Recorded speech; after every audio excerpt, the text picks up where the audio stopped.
पागल हूँ तेरे प्यार की दीवानी। दीवानी वानी कुछ नहीं। तो आज के इस सेशन में, आज हमारा लास्ट सेशन है सीटेट का। कल तो पेपर है, 21 तारीख है, आज 20 तारीख है। तो आज आप सभी को बेस्ट ऑफ गुड लक कल के लिए। और आज का सीटेट के लिए लास्ट वीडियो है। बाकी इसके बाद 21 के बाद यूपीपी की तैयारी में अच्छी तरीके से सारे सब्जेक्ट को इस यूट्यूब चैनल पर कराऊंगा। तो यूपीपी के लिए आप सभी लोग तैयार हो जाइए। उसके बाद बिहार टेट आएगा, बिहार या स्टेट जो है उसको भी मैं करवाऊंगा। तो यूट्यूब चैनल को सब्सक्राइब कर लेना सब लोग। चलते हैं, स्टार्ट करते हैं आज इस सेशन का। आकलन और मूल्यांकन, असेसमेंट और इवैल्यूएशन। तो मूल्यांकन पाठन प्रक्रिया का अभिन्न हिस्सा है। मूल्यांकन क्या है? तो अभिन्न हिस्सा है जो निरंतर चलने वाली प्रक्रिया है। आकलन और मूल्यांकन दोनों का उद्देश्य क्या होता है? तो बच्चों की अनुभूति और अध्ययन का मापन करना होता है। मूल्यांकन के द्वारा तीनों पक्षों यानी ज्ञानात्मक, भावात्मक और क्रियात्मक के उद्देश्यों का क्या किया जाता है? मापन किया जाता है। जैसे टीचर अगर पढ़ाया है तो टीचर जो पढ़ाया है उसका कितना बच्चे के ऊपर प्रभाव पड़ा है, उस चीज़ का आकलन करने के लिए हम मूल्यांकन और आकलन करते हैं। मूल्यांकन गुणात्मक तथा परिमाणात्मक दोनों प्रकार के निर्णय देते हैं।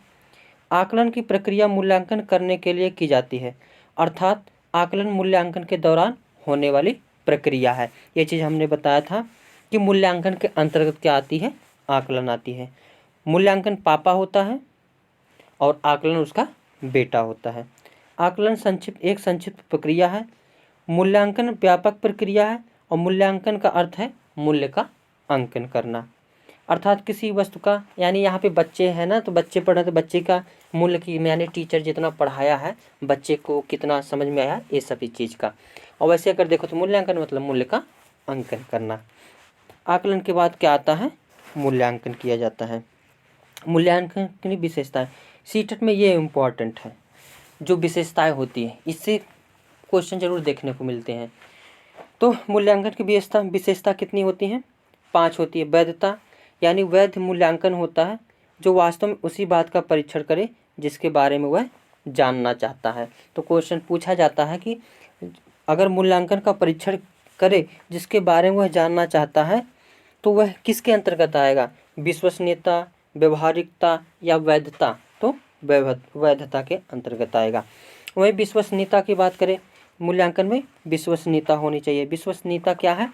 तो विभिन्न परंतु एक जैसी परिस्थितियों में किसी प्रश्न, परीक्षण या परीक्षा का उत्तर पूर्णतः एक ही प्रकार का होगा, ऐसा मापन विश्वसनीयता कहलाता है। इसमें क्या है? विभिन्न परंतु एक जैसी परिस्थितियों में किसी प्रश्न, परीक्षण या परीक्षा का उत्तर पूर्णतः एक ही प्रकार का होगा, ऐसा मापन विश्वसनीयता कहलाता है। व्यवहारिकता क्या है? तो मूल्यांकन की वह प्रक्रिया लागत, समय और प्रयोग सरलता की दृष्टि से वास्तविक, व्यवहारी और कुशल हो, तो उसको हम व्यवहारिकता कहते हैं। वस्तुनिष्ठता होनी चाहिए मूल्यांकन में। वस्तुनिष्ठता क्या है? तो जिस मूल्यांकन में एक ही उत्तर हो और परीक्षा का प्रभाव ना पड़ता हो।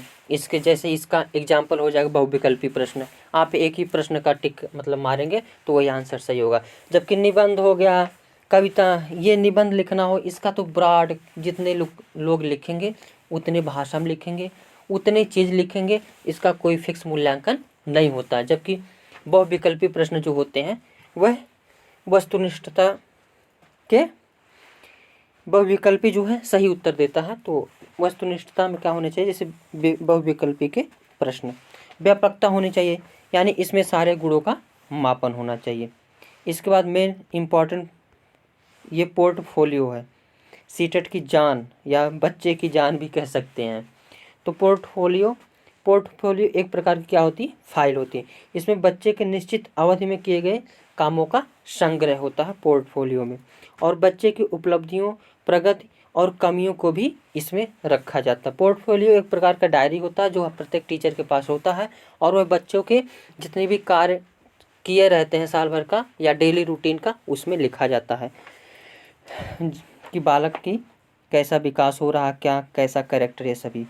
पोर्टफोलियो से बच्चे महत्वपूर्ण जानकारी मिलती है, जैसे व्यक्तिगत, पारिवारिक, शैक्षणिक सह शैक्षणिक सांस्कृतिक सामाजिक जानकारी क्या होती है, मिलती है।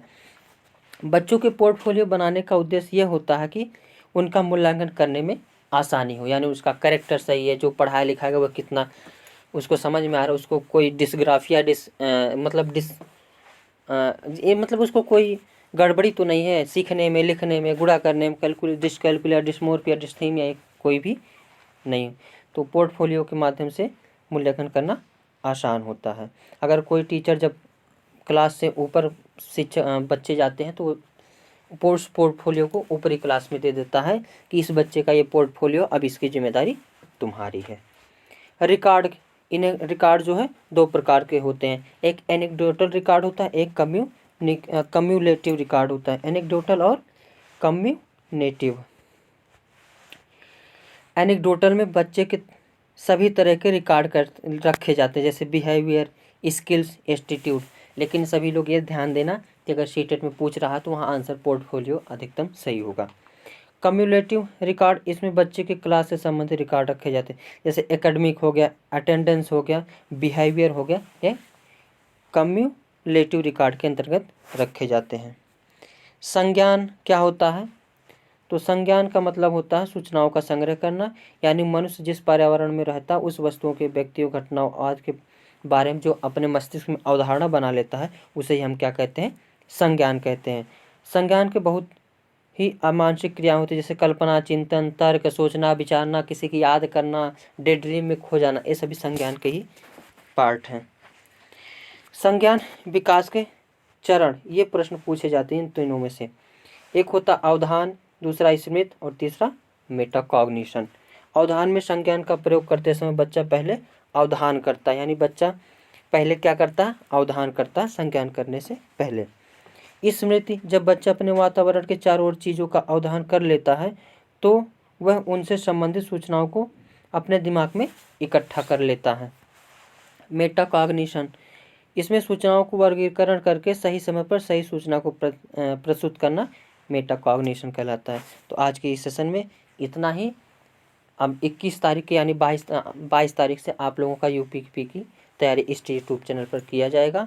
तो आप इतना प्यार दे रहे हैं इसके लिए बहुत बहुत धन्यवाद, थैंक यू। और कल का पेपर आप सभी लोग का अच्छे से हो, बढ़िया हो, इसके लिए best of good luck. Thank you for all of you, love you सभी को, थैंक यू।